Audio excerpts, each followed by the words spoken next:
जय श्री माता जी। अभी इस समय का जो विषय है पूजा के लिए प्रोटोकॉल्स, अब सहजयोग के किसी भी विषय को हम लेते हैं वो इतना गहन होता है कि उसमें अलग से सेमिनार करने की आवश्यकता महसूस होती है। कई बार ऐसा हुआ है। अब यहाँ पर दो शब्द हैं, पूजा और प्रोटोकॉल। ये माना गया है कि अगर हम किसी प्रोजेक्ट पे काम करते हैं, अगर हमें ये पता नहीं होता है कि हमें क्या करना है, तो जो अनुसंधान का कार्य जो होता है वो काफ़ी लंबा समय खींचता है। तो कहते हैं ना, डेफिनेशन ऑफ द प्रॉब्लम। अगर हमें पता है कि हमें क्या करना है तो अनुसंधान का काफ़ी हिस्सा अपने आप ही वो रिजॉल्व हो जाता है, समझ में आता है। बाकी फिर वो जो भी उसका कार्य होता है उससे वो संपन्न होता है।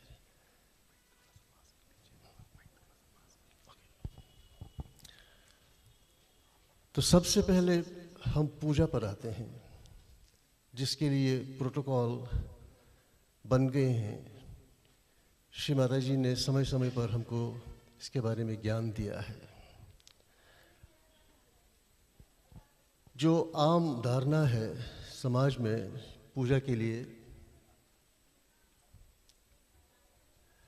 अब आप देख सकते हैं कि ये परमात्मा के किसी रूप के को प्रसन्न करने के लिए एक श्रद्धालु की ये अभिभावना होती है। वास्तव में पूजा का शब्द जो है ये द्रविड़ समूह जो है भाषाओं का पू, जिसका अर्थ है फूल, और फिर वेद पुराणों से छांटे गए मंत्रों के उच्चारण से उन फूलों को परमात्मा के चरणों में समर्पित किया जाता है। ये आम तौर पर हम देख चुके हैं सहज में आने से पहले भी। उसके साथ साथ और भी चीज़ें चलती हैं, जल अभिषेक है इत्यादि।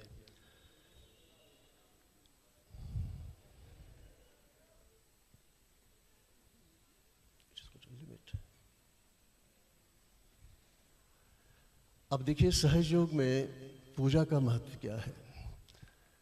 सहयोग में हम अपनी हृदयपूर्वक भक्ति आदिशक्ति श्री माता जी के पावन चरण कमलों में समर्पित करते हैं, जिससे हमारा आध्यात्मिक उत्थान सुदृढ़ हो।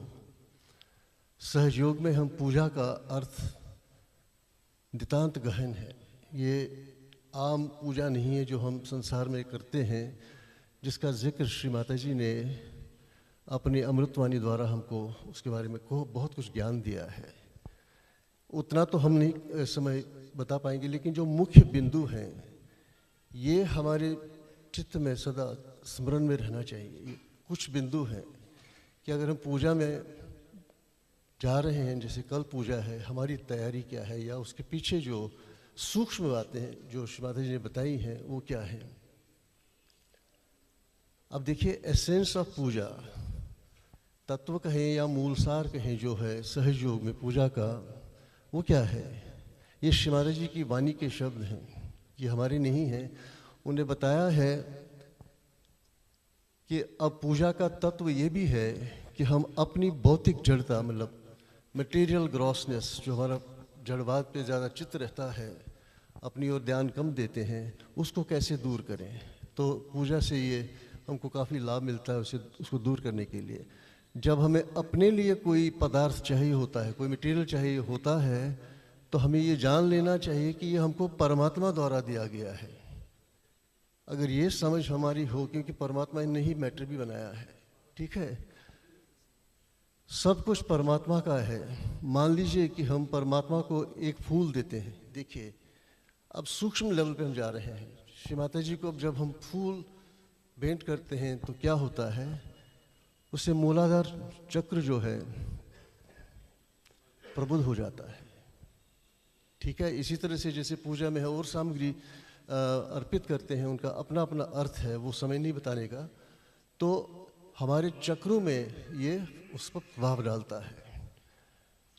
जब आपको शहद मिलता है तब आपका ध्यान अलौकिक हो जाता है, सांसारिक पूजा में इस पूजा में देखिए कितना अंतर है, क्योंकि हम सूक्ष्मता से जुड़ गए हैं।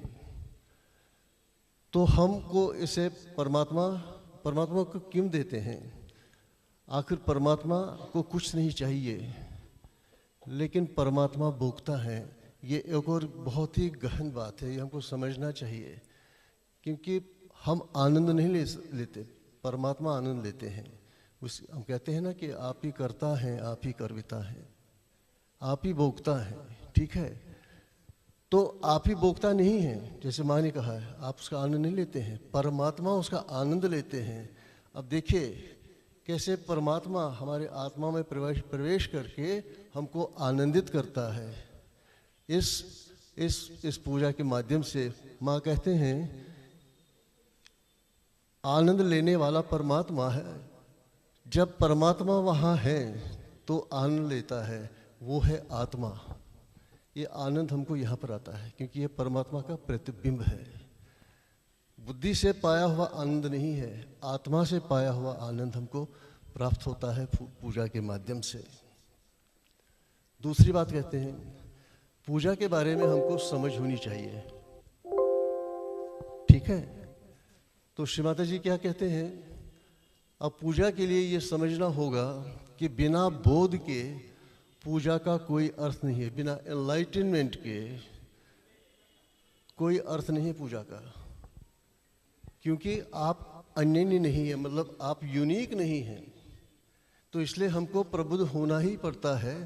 इसका अर्थ ये है कि आपको अपने प्रति पूरी तरह जागरूक होना पड़ेगा। मतलब वो जागरूकता कैसे मिलेगी? हमको आत्म साक्षात्कार देके।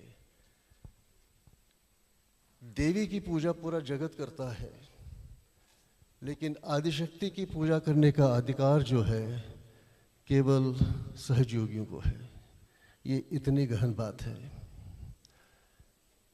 अब जिसे हम चरण कमल कहते हैं, चरण अमृत कहते हैं, अर्थात उनके चरणों का अमृत हर किसी के लिए नहीं है।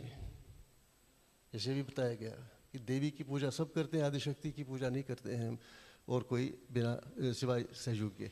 ना ही पूजा का आशीर्वाद सभी के लिए होता है। इसलिए ऐसे लोगों से बचने की कोशिश करें अभी तक पूरी तरह से जो सुसज्जित नहीं है, मतलब आध्यात्मिक रूप से जो प्रगति पथ पर उतने प्रगतिशील नहीं हुए हैं, तो ऐसे लोगों से बचना चाहिए। पहली बात, वो संदेह करेंगे ये कौन लोग हैं। जैसे अभी कुछ दिनों पहले, मान लीजिए हफ्ते 2 हफ्ते 3 हफ्ते पहले या उससे भी कम समय में जुड़ गए होते हैं सहज में और पूजा में चले आते हैं, उनके लिए वो उसमें कोई लाभ नहीं होता है। मेरे पास कई उदाहरण इस तरह के हैं जिन लोगों ने ऐसा किया है, तो उन्हें जो बात श्री माता जी ने कही वो वास्तव में होता है। वो संदेह करेंगे पहले कि क्या है ये, क्योंकि नई विधि है, नया सब कुछ है यहाँ पर। अगर वे संदेह नहीं करेंगे तो प्रोटोकॉल को लेकर भी दिक्कत होगी, ठीक है। असहज महसूस करेंगे। यहाँ होना एक बहुत बड़ा सौभाग्य है। आदिशक्ति का दरबार लगा हुआ है और वहाँ उनसे जो जुड़े हुए बच्चे हैं उनके लिए अधिकार है, उनके लिए सौभाग्य की बात है।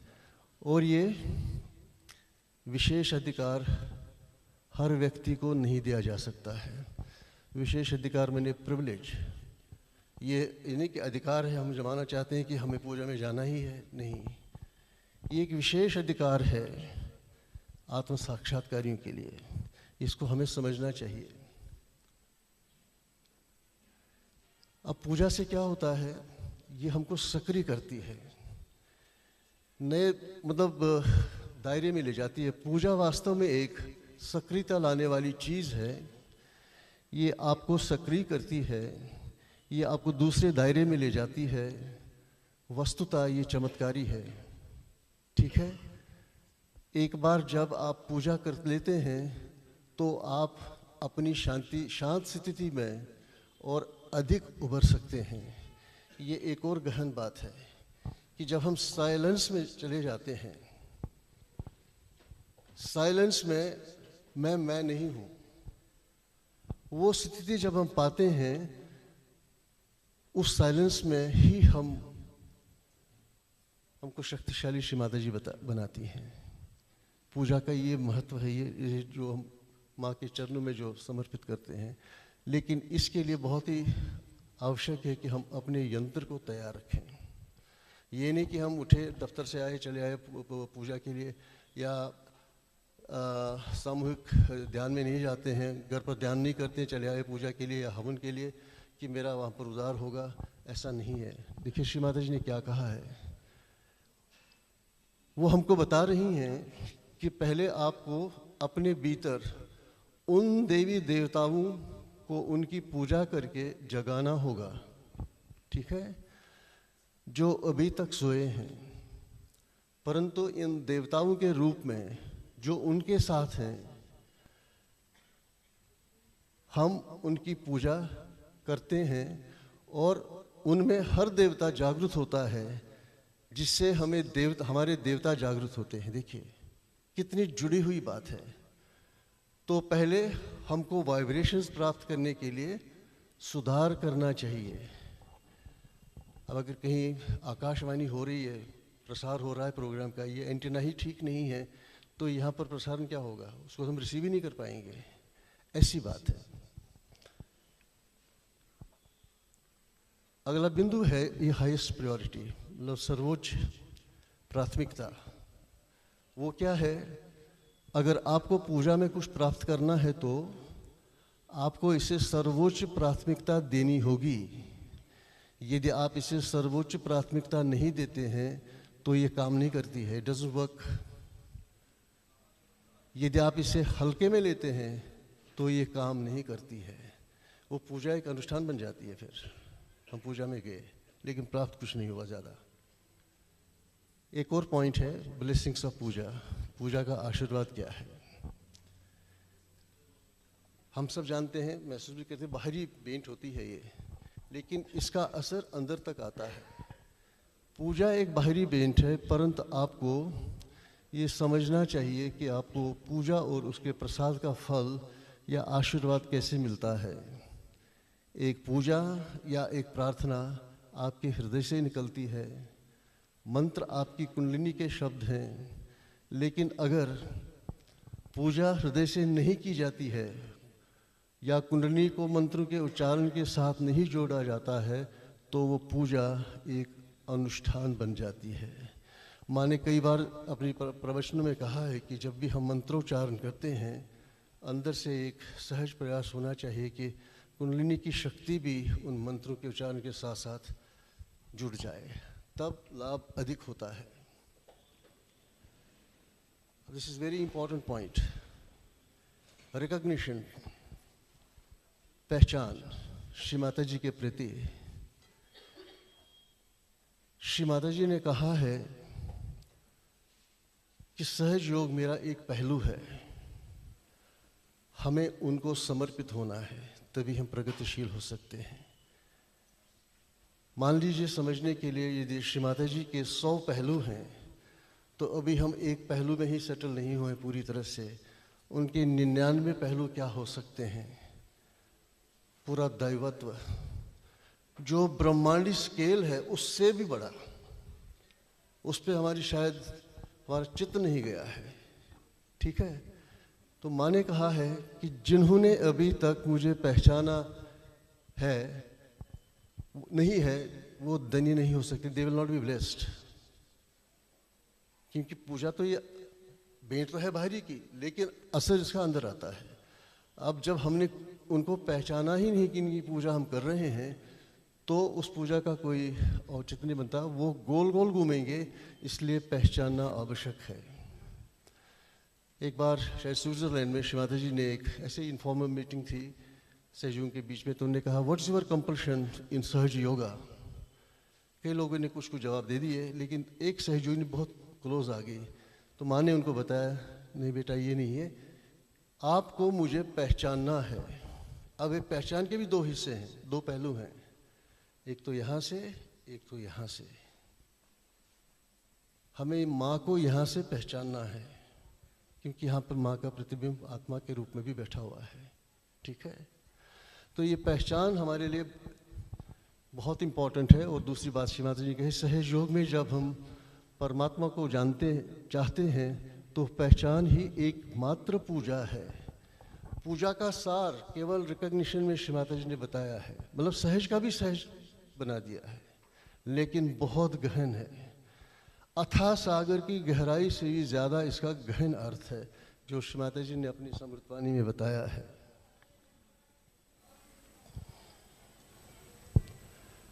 अब यहाँ पर बताया उन्होंने कि सबसे बड़ा भाग्य क्या है हमारा। ये पूजा हमारी समझ और पूरी मान्यता के साथ ही की जानी चाहिए। ये एक महान सौभाग्य है। देवता भी आपसे ईर्ष्या करते हैं, सभी ऋषि आपसे ईर्ष्या करते हैं, कई लोग आपसे ईर्ष्या करते हैं। आपके लिए सबसे बड़ा लाभ, सबसे बड़ा सौभाग्य है, इसका भरपूर उपयोग कीजिए। माँ अपने बच्चों से कह रही है इस अवसर का पूरा पूरा लाभ उठाइए। इन वाइब्रेशंस को आप से उदित हैं, इसीलिए प्रतिकार के लिए, सफाई के लिए वाइब्रेशंस वो तैयार करते हैं अपने जहाँ पर भी वो विराजमान हैं, और उनका प्रवाह पूरे वातावरण में और पूरे उनके भक्तों पे, उनके सहयोगी बच्चों पर आना है। समझने के लिए ये बहुत बड़ी सूक्ष्म बात है। स्थूल से आत्मा की ओर आने के लिए, ये तो शब्द तो बहुत ही लगता है ना एक जनरल स्टेटमेंट है, नहीं, स्थूल से सूक्ष्म में जाना है। मतलब उसके भी 4 स्टेप्स हैं। फिर चक्रों की जो ग्रॉस फॉर्म है वो स्थूलता, उसके बाद फिर जो हम सूक्ष्मता में जाते हैं वो फिर आत्मा के रूप में हम चले जाते हैं, वाइब्रेशंस में हम समा जाते हैं। ये उनकी इस जो वाइब्रेशन, जो परम चेतन जो प्रवाहित होता है, ये उसका सीधा सीधा और गहरा गहरा कनेक्शन देखिए कितना है। इसके प्रति हमको हमेशा सचेत रहना चाहिए। अब आते हैं इस विषय का से जो जुड़ा हुआ है वो प्रोटोकॉल्स। अब प्रोटोकॉल्स क्या है? एक समय में हम समझते थे कि जो मर्यादा शब्द आया था क्या वही प्रोटोकॉल है। जब देखा गया, खोजा गया, नहीं, ये 2 अलग चीज़ें हैं, उस पर हम आगे बात करेंगे। लेकिन प्रोटोकॉल क्या है, अब इसको समझने की कोशिश हम कर सकते हैं। यहाँ पर किसी भी आप डिक्शनरी में जाएंगे तो प्रोटोकॉल को क्या बताते हैं वहाँ पर, वो है किसी भी समूह या संगठन या व्यक्तिगत स्थिति में, हम अकेले की स्थिति में स्वीकृत, जो एक्सेप्टेड स्थापित कोड है। कोड है मतलब क्या होता है, जैसे मान लीजिए 26 जनवरी गई तो वहाँ पर जो समारोह होता है वो तो प्रोटोकॉल के तहत होता है। पहले प्रधानमंत्री आएंगे, वो फूल अर्पित करेंगे, शहीदों को याद करेंगे, वो आएंगे, फिर वो आएंगे, क्या नाम है, राष्ट्रपति, वाइस प्रेसिडेंट आएंगे, उनको रिसीव करेंगे, फिर दोनों मिलके उनको रिसीव करेंगे, राष्ट्रपति को। इस तरह से ये जो एक अप्रूव्ड कोड है, ये कि कब क्या चीज़ करनी है, उसको स्थापित कोड कहा गया है। ठीक है, के रूप में व्यवहार परिभाषित करने को प्रोटोकॉल कहते हैं। जो व्यवहार होता है, ये बंधा हुआ जो प्रोटोकॉल है, जो संसार में चलता है, सरकारी तंत्रों में चलता है, उसको प्रोटोकॉल कहा गया है। लेकिन फिर सोचते हैं कि वो वहाँ पर भी हम बाहरी करते हैं, श्री माता जी आए, हम खड़े हो गए, ये हो गया, वो हो गया, इस तरह का। ये कहीं उससे भी आगे है। लेकिन श्री माता जी ने देखिए क्या कहा है। 3 डिफरेंट स्टेटमेंट्स श्री माता जी ने दिए हैं प्रोटोकॉल्स के बारे में समय समय पर, लेकिन वो परिस्थिति को देखते हुए वो ऐसे श्री माता जी हमको ज्ञान देते हैं। लेकिन पहले ये देखते हैं कि श्री माता जी ने क्या कहा है। दिव्य माँ के प्रोटोकॉल को कौन जान सकता है? हम उन्हें बांध नहीं सकते हैं, हम उन्हें किसी चीज़ में नहीं बांध सकते। क्यों? वो असीमित हैं, वो अलग हैं। ये सोचना कि हमने उन्हें अपनी ओर आकर्षित किया है, हमने प्रोटोकॉल से जो मरा हुआ है, डेड, इस शब्द को याद रखिएगा, इसका जोड़ आएगा आगे, इसका कोई अर्थ नहीं। अब यहाँ पर श्री माता जी ने कहा कि प्रोटोकॉल कैसा होना चाहिए, वो दयालु होना चाहिए, उदार होना चाहिए, सुंदर होने का एक जीवंत प्रोटोकॉल होना चाहिए। ये जीवंत रूप से घटित होना चाहिए, मतलब हमारे स्वभाव में ही ये बात आनी चाहिए। उसको जीवंत कहा गया है, जिस तरह से कुंडलिनी जीवंत कार्य करती है। अब यहाँ पर थोड़ा सा कॉशन है, प्रोटोकॉल वर्सेस रिचुअल, प्रोटोकॉल बनाम अनुष्ठान। कि प्रोटोकॉल को पर चलते हुए कहीं हम कठोर न बन जाएं, तो उससे क्या होता है, उससे जो इनसेंस होती है वो मर जाती है, वो दब जाती है, फिर वो सब अनुष्ठान में बदल जाता है, उसका कोई फायदा नहीं है। हम सभी को हमारे आध्यात्मिक उत्थान की प्रगति के लिए सही प्रोटोकॉल का पालन करना चाहिए। सावधानी के तौर पर इस बात का ध्यान रखा जाना चाहिए कि प्रोटोकॉल के पालन में किसी भी तरह की कठोरता हमें किसी भी तरह से कर्मकांड की ओर तो नहीं ले जा रही है। हालांकि ये प्रवृत्ति हमारे ध्यान और परामर्श के माध्यम से स्वतः ही ठीक हो सकती है। यदि हम ध्यानमय हैं हर समय का मतलब जो भी नियमित ध्यान होता है हम लोगों का, उसमें गहरे उतरे हैं, तो प्रोटोकॉल तो हृदय से आता है। इसका सोर्स जो है हार्ट, बेसिकली बुद्धि नहीं, ठीक है। तो हम कोई गलत नहीं करेंगे, न उसको हम अनुष्ठान में बदलने का वो मौका देंगे। श्री माता जी की अमृतवाणी क्या है? सबसे पहले हमें ये देखना चाहिए कि हमारे संस्कार हमारी सामूहिकता पर हावी तो नहीं हो जाते हैं, क्योंकि हम लोगों ने देखना कि हम जो संस्कारों में हम लोगों ने जीवन बिताया है उसका असर तो नहीं है। देखिए, ये जो संस्कारी शब्द जो है ना, ये संसारिक ही है। संस्कार मीन्स कंडीशनिंग। सहयोग में कोई संस्कार नहीं है, because it is above it, क्योंकि हम आत्मा के लेवल से जुड़े हुए हैं, जहाँ पर ये संस्कार न्यूट्रलाइज हो जाते हैं और वहाँ पर केवल और केवल परम चेतन ही कार्य करता है, ठीक है। हमें ये देखना चाहिए कि हमारे संस्कार हमारी सामूहिकता पर हावी तो नहीं हो जाते हैं। ये आपको बेहद कर्मकांडी बनाता है। सहयोग में भी उन्होंने देखा है, ये भी सुना है कि लोग अत्यंत कर्मकांड वाले हैं। अब कर्मकांड ऐसा है, आपको कोई बात 3 बार करनी है, आप 7 बार करते हैं, या आप उसे भी 7 बार करते हैं, बंधे हुए लोगों की तरह।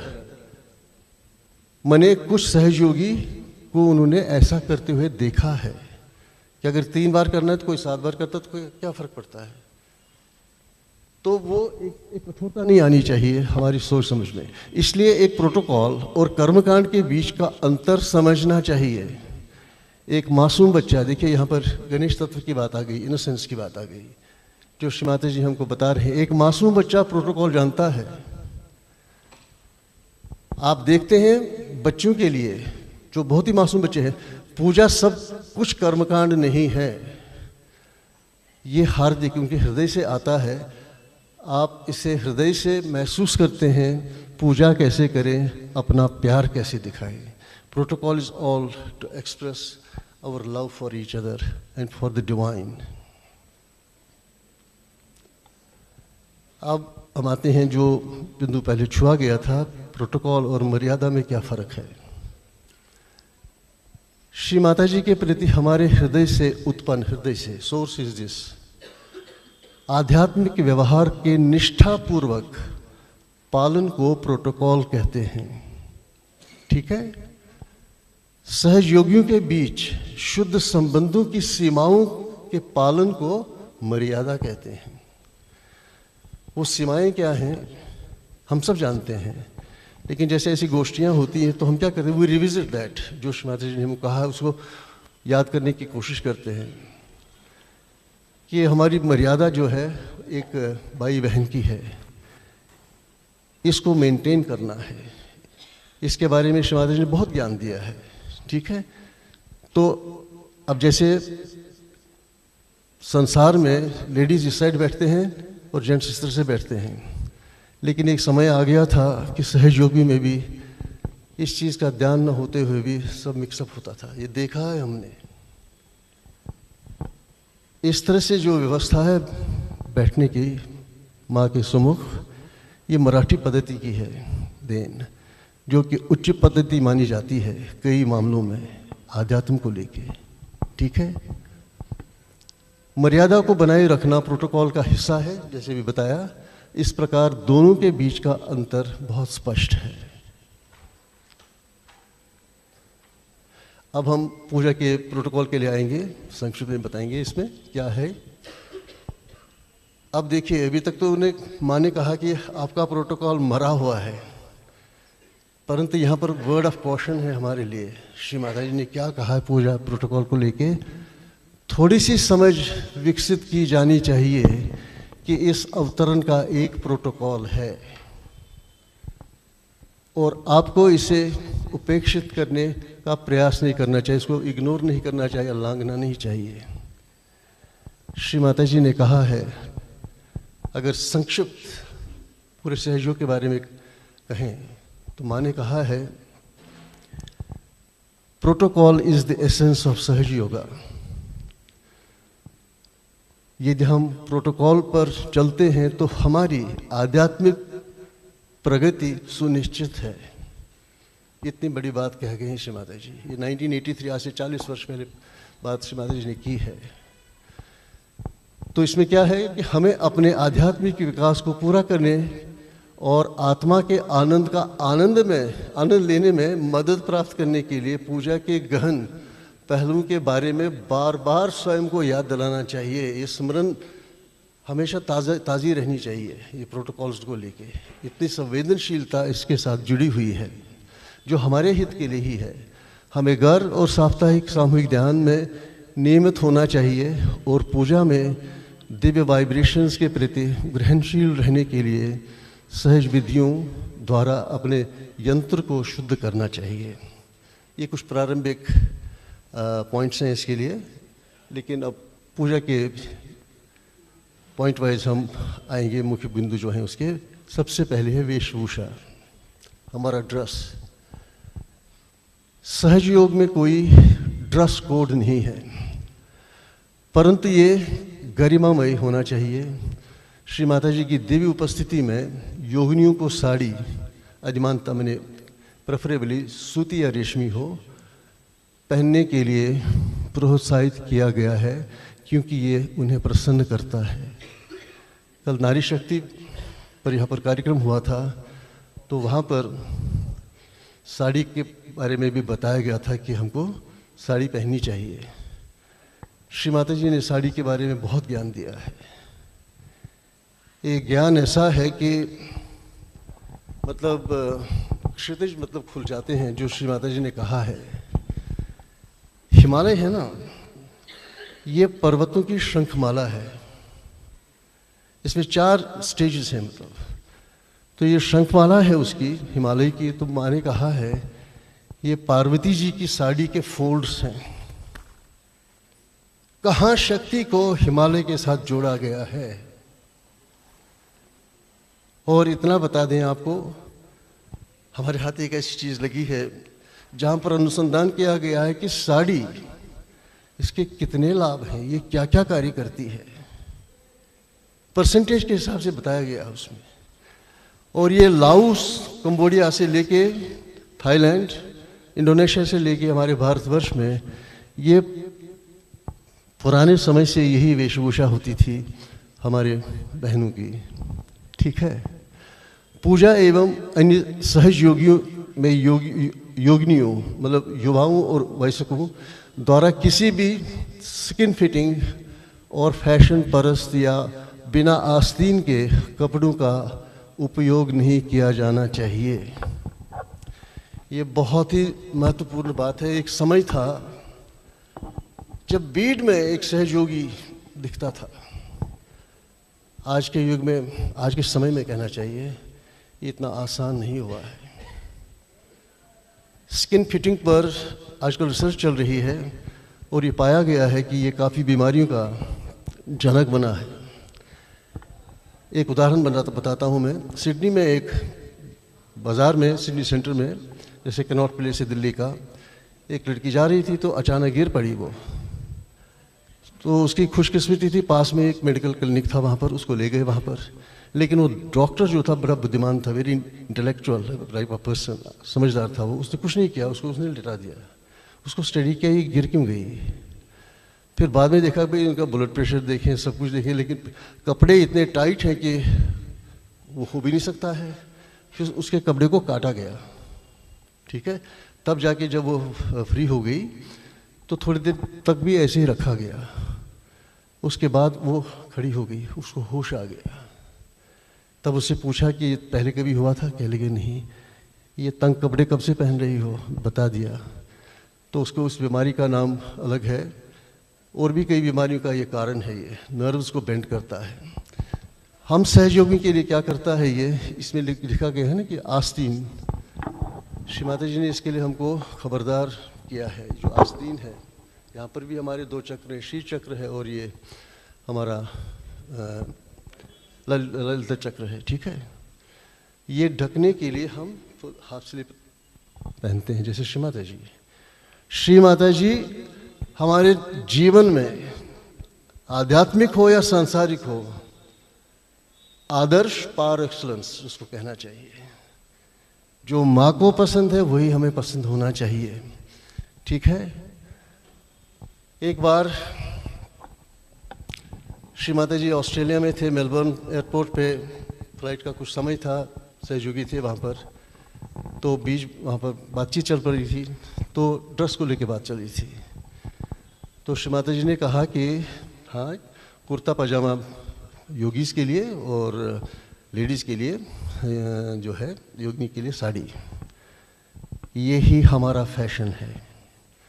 और श्री माता जी ने हमको सचेत किया है, don't fall prey to the entrepreneurs. जो ये फैशन बनाते हैं ना आजकल, ये हमको लूटते हैं और उल्टे रिटर्न में कुछ नहीं मिलता है। हम सहयोगी में ये डिस्कशन बहुत क्लियर होना चाहिए। जैसे भी यहाँ पर बताया गया है, योगिनियों की पूजा सहित सहज कार्यों में जीन्स नहीं पहननी चाहिए, बल्कि कुर्ता पजामा पहनना चाहिए। जीन्स कम से कम इस पर श्री माता जी के 40 प्रवचन हैं जीन्स को लेके। आगे चलकर देखेंगे उन्हीं की अमृतवाणी में उन्होंने क्या कहा है, ठीक है। तो जीन्स के लिए पता नहीं क्यों हम ध्यान केंद्र पे भी जाते हैं, जीन्स से हमको इतना लगाव हो जाता है, काहे को। Is a tight fitting dress. एक योगिनी है, युवा योगिनी, उनके साथ एक हादसा होता है। वो ऊपर रहते हैं फर्स्ट फ्लोर में, नीचे वो कपड़े पहनाती, सहज योगिनी है, बिल्कुल निष्ठापूर्वक सहयोग कर रही है। उन्होंने एक ब्लॉग लिखा था, कहने कि जब हम कपड़े सुखाने के लिए डालते थे वहाँ पर रस्से पर, तो हम शाम को ले उठा लेते थे। मेरे जीन्स जिसमें होते थे, मैंने श्री माता जी की टॉक पर दी कि बच्चों को जीन्स नहीं पहननी चाहिए, किसी को भी जीन्स नहीं पहननी चाहिए, ठीक है। तो इस सिलसिले में इग्नोर करती गई, लेकिन ऐसा हो मैंने जीन्स वो जो है वहाँ पे रख दिए, और शाम को कुछ नहीं हुआ, सारे कपड़े मैंने उठाए, केवल वो 2 जीन्स नहीं मिले उनको, वो चोरी हो गए थे। उनको संदेश मिल गया, उसने डिकोड किया उसको, मुझे परमात्मा ने जगाया है। कोई भी तंग फिटिंग कपड़े ध्यान के दौरान, ये सबसे बड़ी बात है, इसमें वाइब्रेशंस के सहज प्रवाह में बाधा डालते हैं और अपने स्वयं के और सामूहिक आध्यात्मिक हित में इससे बचना चाहिए।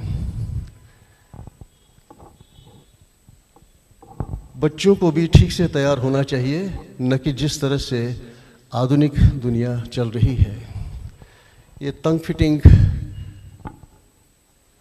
जो ड्रेस है, इस पर भी उसी योगिनी ने उसी ब्लॉग में एक बहुत ही सुंदर बात लिखी है कि हम बहनों का एक उत्तरदायित्व है कि हम अपने भाई लोगों का चित्त, उस पर हम उनको डिस्टर्ब ना करें। ये बहुत बड़ी बात है कि हर सहज योगिनी में, योगी में तो होना ही चाहिए, विष्णु माया का जो ये चक्र है, इस पर ध्यान देना बहुत ज़रूरी है। हम चाहे कुछ भी करें, इसमें पकड़ आ गई तो हो गया काम। क्या हुआ? डन?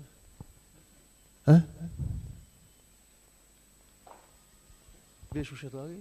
अच्छा ओके, ये देखिए श्री माता जी की अमृतवाणी है। तो आपको स्वाभाविक व्यक्ति होना चाहिए अपने व्यवहार में, बहुत स्वाभाविक। प्रकृति का अर्थ है कि आपके ऐसे प्राकृतिक कपड़े पहनने चाहिए जो आपके लिए उपयुक्त हों।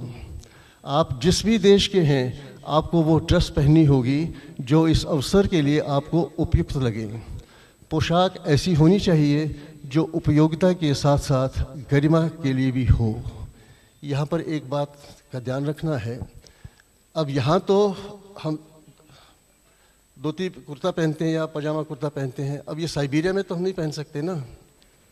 इसीलिए श्री माता जी ने, माँ है ना, समझते हैं वो बच्चों की नीड्स क्या है कि अपने देश का जो नेशनल ड्रेस है उसको पहनिए आप, क्योंकि ये आज का नहीं आया है, ये पता नहीं कितने समय से हमारे बुजुर्गों ने, पुरखों ने इस पर एक तरह का अध्ययन करके उस ड्रेस को बनाया है, अपनाया है। साड़ी पहनने में कोई बुराई नहीं है, उन्हें लगता है कि ये बहुत ही सभ्य पोशाक है और एक महिला को पैंट की तुलना में बहुत अधिक एक महिला की तरह दिखाता है। देखिए कितनी बड़ी बात है।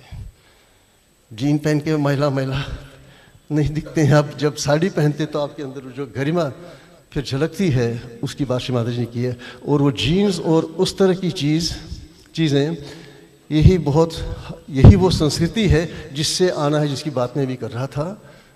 हमें साड़ी उन्हें पसंद है, हम पहनेंगे, हमें कुर्ता पाजामा पसंद है। So we take a resolve today कि आज से एक प्रण ले अपने साथ ही कि जो श्री माता जी ने इस तरह का ज्ञान दिया है ज़िंदगी के हर पहलू पे, उसको जितना हम आत्मसात करें वो हमारे लिए लाभदायक होगा, उस पर चलेंगे। अब ये है बिंदी और कुमकुम, ये अपने में अलग ही विषय है। ये बहुत ही संक्षिप्त तरीके से बताता हूँ कि पूजा स्थल पर आगे चक्र को साफ रखने के लिए प्रवेश द्वार पर सभी के माथे पर लाल बिंदी कुमकुम लगाई जा सकती है। वैकल्पिक रूप से सहयोगी पूजा के लिए जाने से पहले इसे घर पर भी लगा सकते हैं। अब यहाँ पर श्री माता जी की अमृतवाणी देखिए क्या है। जब कुमकुम को आगे चक्र के ऊपर माथे पर लगाया जाता है तो चक्र खुल जाता है और कुंडलिनी उठ जाती है। ईसा मसीह और कुंडलिनी शक्ति के बीच ऐसा घनिष्ठ संबंध है। अब देखिए हमारे शरीर में इतने सारे चक्र हैं, सब ढके हुए हैं। सहस्त्रार भी हम टोपी से ढक सकते हैं या पगड़ी से या साड़ी के पल्लू से ढक सकते हैं, लेकिन सहस्त्रार को कैसे ढकेंगे? माँ ने कहा है कि ये बिंदी जो है ये इसका वस्त्र है, और ईसा मसीह ने कहा है they will carry the mark by which they will be recognised. क्योंकि जब ईसा मसीह का क्रूसिफिक्शन हो रहा था तो यहाँ पर भी कील लगाई गई थी, तो जो रक्त बहा था उस समय, तो एक अलग ही जो नस्ल उसके बाद तैयार हो रही है सहयोग के माध्यम से। दैट्स वाई ही सेड कि they will carry red mark by which they will be recognised. दूसरा ये है, श्री माता जी ने बिंदी के बारे में कहा है कि जो ये लाल रंग का होता है ये गणेश तत्व का है कलर, ठीक है, इनोसेंस का कलर है, और इनोसेंस के सामने नेगेटिविटी नहीं टिकती है। श्री माता जी ने अपनी बिंदी के बारे में भी कहा है कि इसलिए उनको इतनी बड़ी बिंदी बनानी पड़ती है ताकि जितने भी ये नेगेटिव फोर्सेस हैं वो दूर रहते हैं, वो सामने नहीं आ पाते हैं। अगर किसी को कोई प्रॉब्लम होती है तो माँ ने ये भी कहा कि रात को बिंदी लगा के सो जाइए, आपकी बाधाएं सारी दूर हो जाएंगी। बहुत कुछ है इसके बारे में, इतना काफ़ी है। लेकिन पूजा के लिए एकत्रित होना, now there is going to be, अब हम जैसे परसों आएंगे किस तरह से हमको आना चाहिए। हम सभी को पूजा स्थल पर समय पर एकत्रित होना चाहिए और पूजा प्रारंभ होने के समय तक शांतिपूर्वक ध्यान में बैठना चाहिए। वो तो हम बाद में भी बातचीत कर सकते हैं, हालांकि बातचीत अगर हम पूजा में हैं पूरी तरह से तब बात करने का मन भी नहीं करता है, ये पक्की बात है। जब चैतन्य इतना भर जाता है, you don't like to talk. लेकिन उसकी तैयारी के लिए जो भी, जैसे मान लीजिए अभी 10 बजे है, आप 9:45 बजे आए, ध्यान में चले जाइए, अपने को तैयार कीजिएगा पूजा के लिए। पूजा में देरी से आने वाले योगियों को आगे नहीं बढ़ना चाहिए, अभी तो पूजा पंडाल या पूजा स्थल में सबसे पीछे बैठना चाहिए कोई बंधन नहीं लेना। अगर वहाँ पर पूजा ऑलरेडी शुरू हो चुकी है, आपको कुछ नहीं करना है, चुपचाप बैठना है और पूजा का हिस्सा बनना है, इसके बजाय पूजा की कार्रवाई का हिस्सा बने। ठीक है। और सामूहिक स्थान में, सामूहिकता में स्थान ग्रहण करने की मर्यादा है। इस पर तो भी बातचीत हो गई है कि हमको कैसे बैठना चाहिए, योगिनी को राइट साइड में और योगिनी को लेफ्ट साइड में, योगिनी को लेफ्ट साइड में। कुछ हो गया?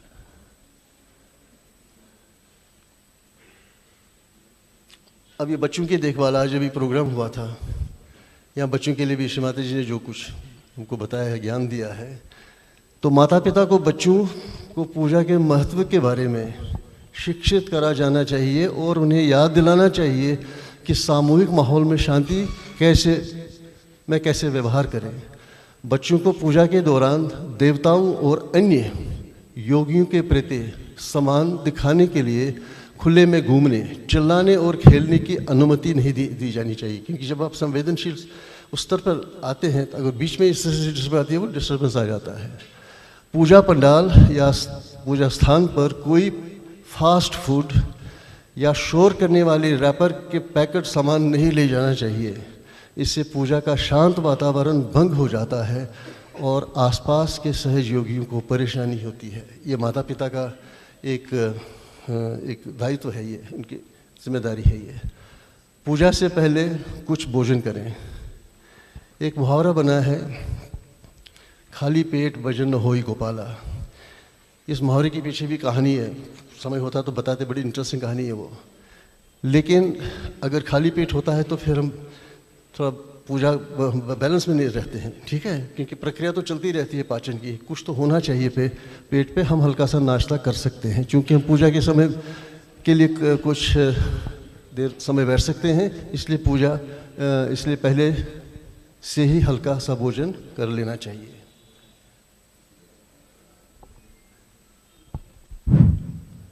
ओके, हाँ, अब ये प्लास्टिक से बचने वाली बात है। यहाँ पर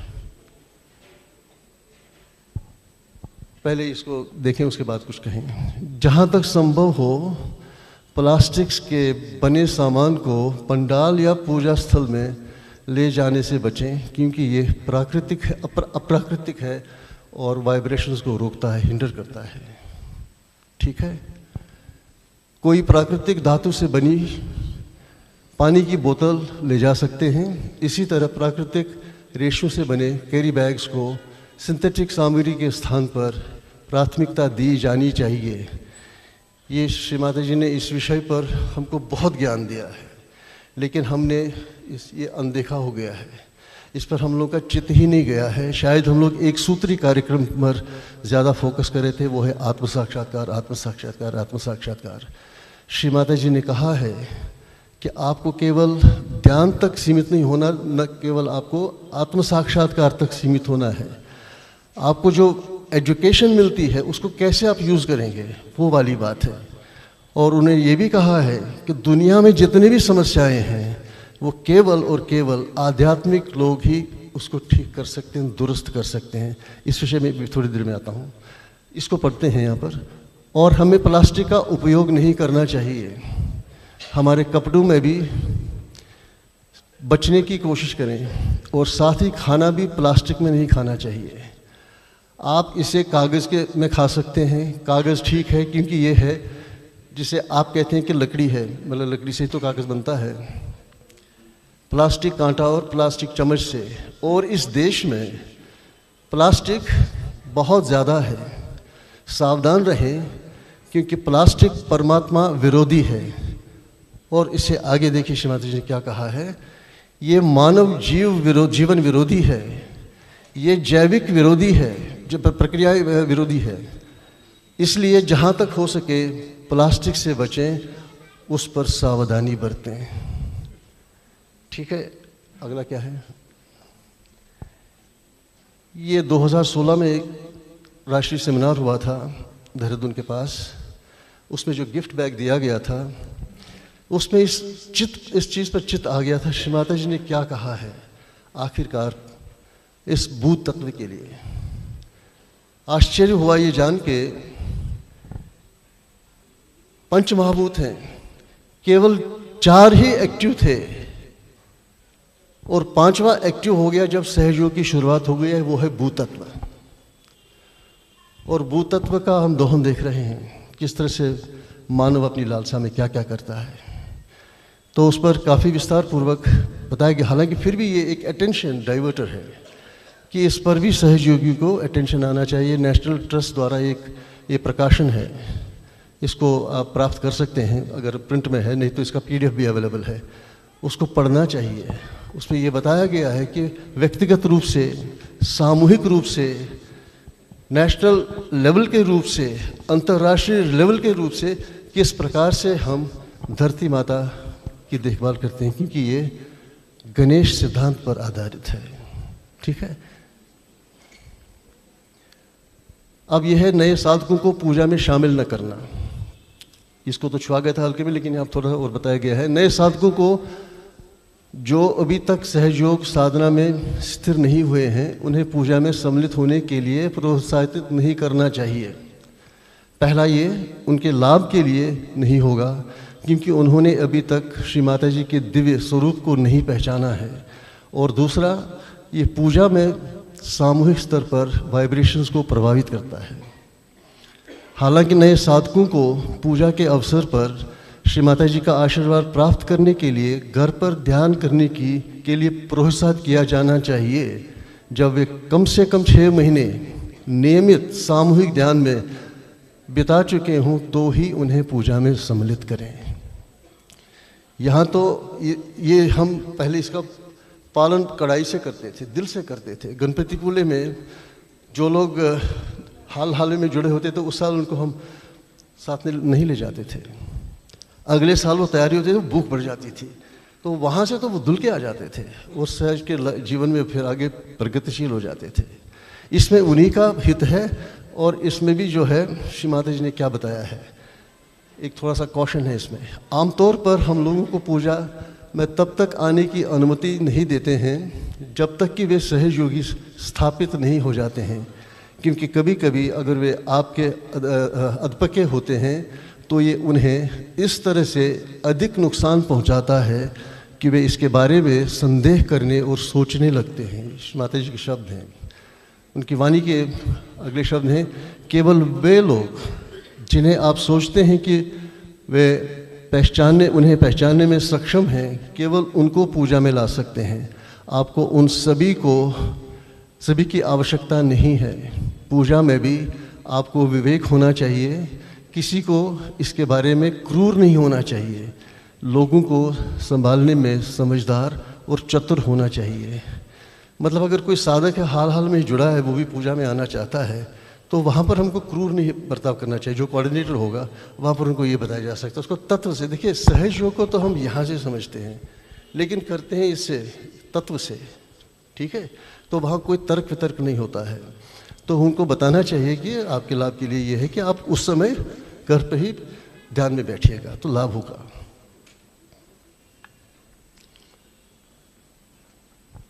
क्या हो गया? अच्छा, भीतर से शांति बनाए रखें। ये दोस्तों के साथ गपशप करने का या आसपास की चीज़ों के बारे में सोचने का समय नहीं है। पूजा एक विशेष अधिकार है, ये अधिकार नहीं है। ये केवल जब हम इसे सच्चे समर्पण और दिल से करते हैं तभी हम श्री माता जी द्वारा सावित्र वाइब्रेशंस को पूरी तरह से, मतलब इमिटेट, पूरी तरह से अवशोषित कर पाएंगे, एब्जॉर्ब कर पाएंगे।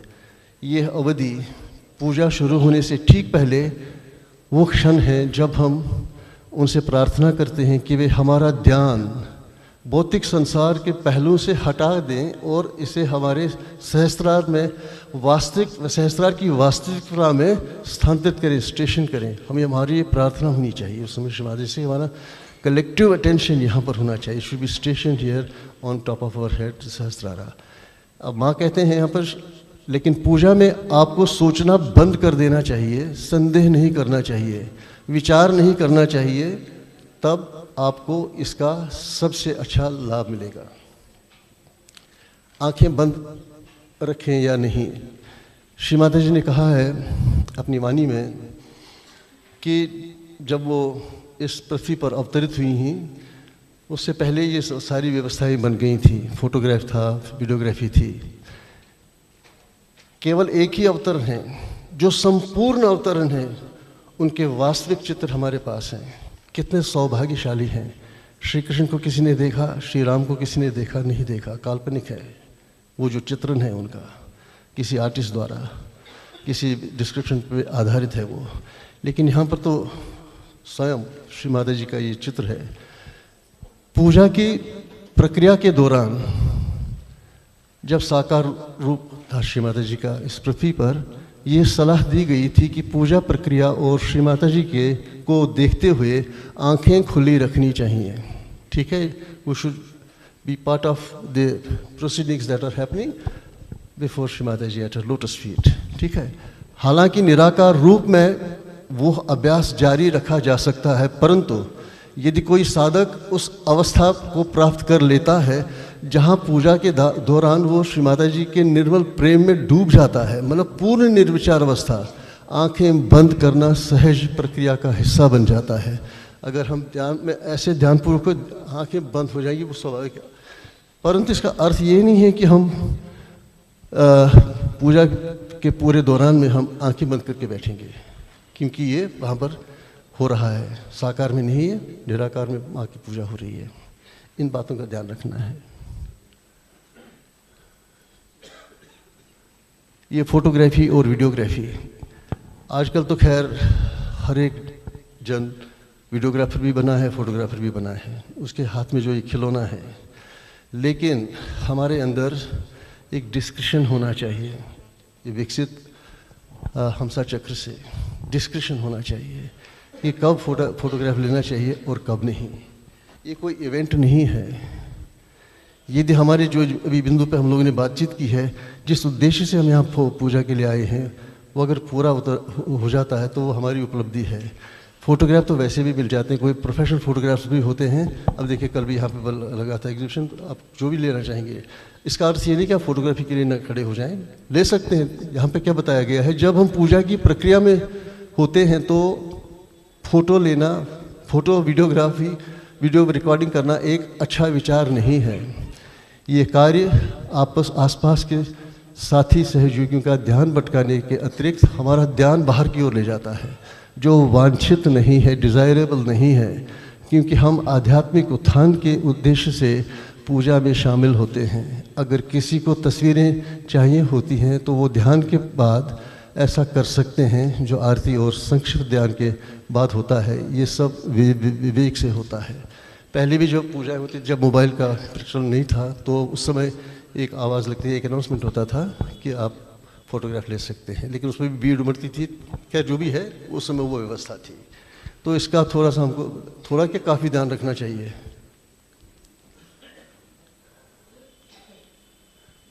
अब ये है भोग और नैवेद्य के बारे में। जैसा कि हम जानते हैं, हर पूजा में आरती के ठीक पहले श्री माता जी को सम्मान और विनम्रता के साथ नैवेद्य भोग भेंट किया जाता है। ये देखा गया है और ये भी बताया गया है कि हाल ही में पूजा में कुछ स्थानों पर श्री माता जी को भोग लगाते समय श्री अन्नपूर्णा के मंत्र का जाप किया जाता है। श्री माता जी को नैवेद्य या भोग लगाते समय इस मंत्र का उच्चारण नहीं करना चाहिए। एक या दो प्रतिनिधि पूरे सम्मान के साथ मंच पर पावन चित्र को नैवेद्य या भोग अर्पित करें और प्रणाम करें। जो अन्नपूर्णा का मंत्र हम लेते हैं वो हम अपने भोजन को वाइब्रेट करने के लिए लेते हैं। ये बताया गया है, इसमें ये प्रोटोकॉल है, ये पूजा प्रोटोकॉल। ये वास्तव में जब 2002 में ये रिलीज़ हुई थी, पूजा प्रोसीजर हुआ था, रिलीज़ हुआ था, तो उस समय ये उसमें ये नहीं आया था। हमारी बातचीत हुई थी, कुछ रीज़न थे, नहीं आ गया था। उस समय काफ़ी व्यस्तता थी लोगों की, तो कई सारे प्रोजेक्ट्स में थे, तो ये नहीं हो पाया था। क्या हो गया? बस I think we are coming to end. हाँ नहीं, सॉरी।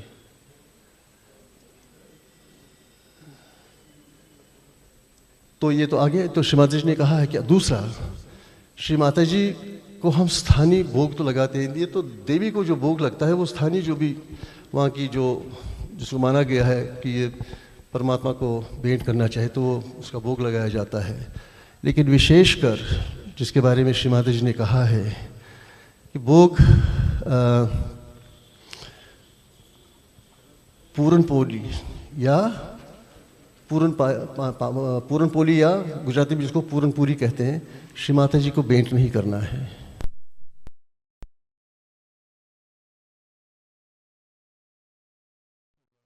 उसके बारे उसमें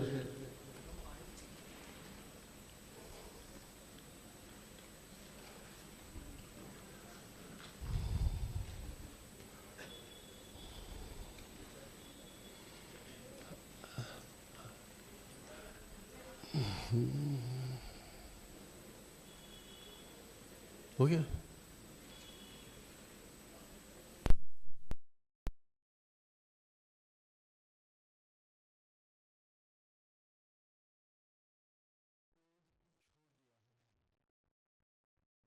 अपने पिछले जन्मों में खाना पसंद करती थीं, जैसे वर्णन है कि देवी को श्रीखंड टंगी दही से बनाना, जिसमें पानी नहीं होता उसको टंगी दही बोलते हैं, ये बहुत प्रिय माना गया है देवी को था।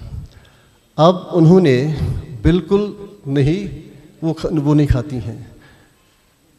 ये भी उल्लेख किया गया है कि देवी को पूरन पूरी पसंद है, वो भी अब श्री माता जी नहीं खाते हैं और वे कभी दूध नहीं पीते। ठीक है, जो चीज़ें उन्हें अच्छी लगती थीं वे सब उन्होंने छोड़ दी हैं, क्योंकि उन्होंने अपने पिछले जन्मों में इसको समाप्त किया है। तो ये हमारे लिए प्रोटोकॉल है, we should forcefully do something जो श्री माता जी को पसंद नहीं है।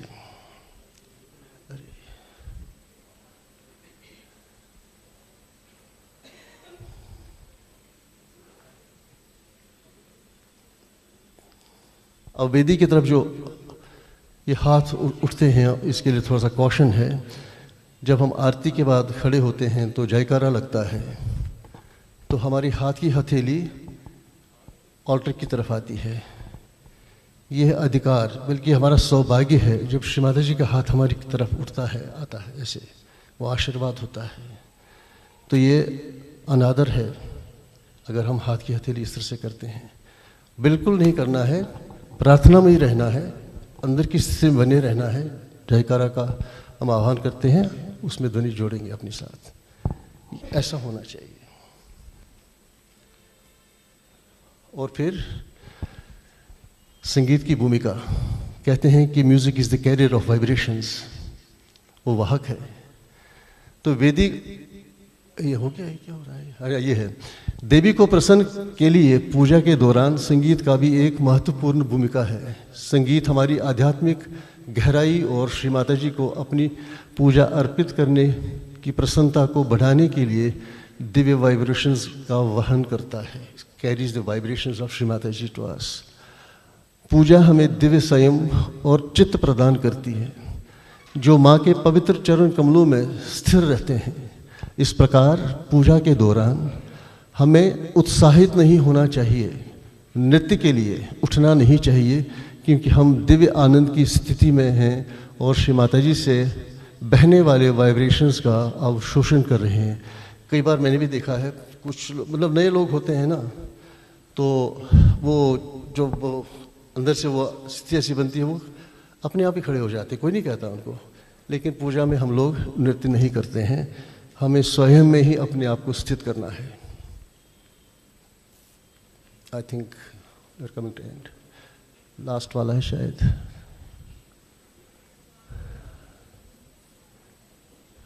संगीत हो गया, सॉरी, हाँ ये भी है। पूजा के बारे में एक विचार बना था, मतलब आया था सामने, जिसका मैं भी साक्षी था। आज से 5 साल पुरानी बात है। कुछ भजन ऐसे गाए गए हैं पूजाओं में जो नहीं गाने चाहिए। तो इसीलिए पूजा विशिष्ट गीतों का चयन भी उतना ही महत्वपूर्ण है। पूजा में एकल गायक को प्रोत्साहित नहीं किया जाना चाहिए। सोलो म्यूजिक क्योंकि ये कलेक्टिव चीज़ होती है उस समय। तो ये कलेक्टिव संगीत होना चाहिए, क्योंकि ये सामूहिक गायन है जो वाइब्रेशंस के स्तर को बढ़ाने में गहरा प्रभाव करता है, डालता है। ठीक है, अब पूजा के बाद, I think this is last, puja के बाद हमें किसी भी प्रकार की गपशप में शामिल नहीं होना चाहिए। इसके बजाय वाइब्रेशंस के प्रभाव को बनाए रखने के लिए निशब्द ध्यान में रहना चाहिए, जो कि वास्तविक समारोह के कुछ घंटों के बाद भी स्थायी और गहरा हो सकता है। एक समय था जब हम लोग गणपतिपुले में जाते थे, तो वहाँ तो वाइब्रेटरी लेवल पे सब कुछ होता था, हाई वाइब्रेशंस।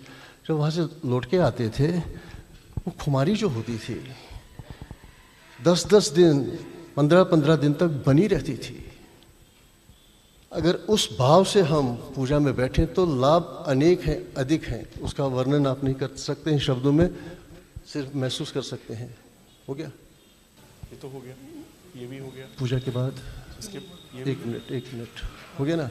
इसके बाद हाँ, ये देखिए, पूजा के बाद अगर हम उन वाइब्रेशंस को अवशोषित नहीं करते हैं तो श्री माता जी के लिए असुविधाजनक होता है। यदि आवश्यकता हो तो हम संक्षेप में बात कर सकते हैं, या पूजा के बाद साथी सहयोगी से के साथ अभिवादन का आदान प्रदान कर सकते हैं। That's it. अब श्री माता जी का देखिए क्या है हम पर कहना है। जहाँ तक उनका सवाल है, उनके चक्र कभी कभी प्रचंडता से कार्य करना शुरू कर देते हैं। उन्हें कहा कि उनके चक्र जो है दे गेट एक्साइटेड, ठीक है, परंतु अगर आप प्राप्त करने के मूड में नहीं हैं तो उन्हें वातावरण में ये किसी अन्य जागरूकता में वाइब्रेशंस निकालने में समय लगता है। इसलिए उनके लिए ये क्या हो रहा है, पूजा करना और भी कठिन हो जाता है, क्योंकि कभी कभी उन्हें अत्यधिक वाइब्रेशंस का सामना करना पड़ता है, जिससे ग्रहण नहीं करते। लास्ट में उन्हें पूजा के दौरान असुविधा का सामना करना पड़ता है, क्योंकि हम लोग वाइब्रेशंस को पूरी तरह से अवशोषित नहीं करते हैं। ये हम लोग का एक उत्तरदायित्व है, परम दायित्व है कि हम श्री माता जी को किसी तरह से तकलीफ ना पहुंचाएं। उस तैयारी के साथ हमको पूजा में आना चाहिए, तभी लाभ होगा और माँ का आशीर्वाद बरसेगा। I think that's last. जय श्री माता जी।